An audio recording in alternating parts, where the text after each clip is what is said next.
Участников московской делегации в Камрате Башкану Гагаузии и членам исполкома представил посол Российской Федерации в Молдове Фарид Мухамедшин. Господин посол сообщил, что в состав делегации вошли 6 российских замминистров. Российские специалисты в Гагаузии в течение 2 дней изучили многие вопросы, касающиеся соглашения, подписанного между Гагаузией и Московской областью в феврале текущего года.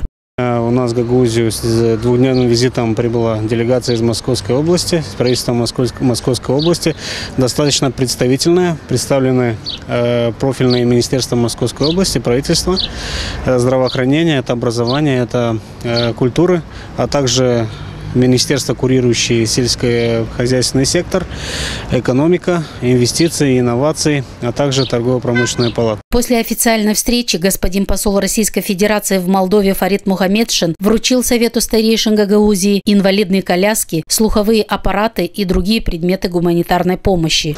Мы впредь будем рассматривать пожелания, которые поступят из Гагаузии в первоочередном плане.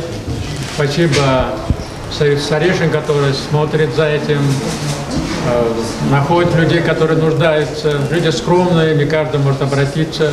Спасибо исполкому.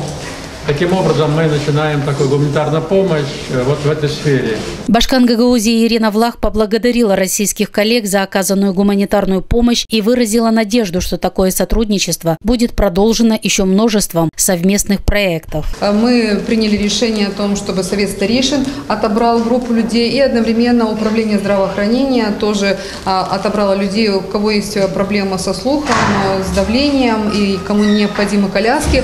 Поэтому совместно мы это решение приняли. Я еще раз хочу высказать вам огромное спасибо за ту поддержку, которую вы оказываете нам.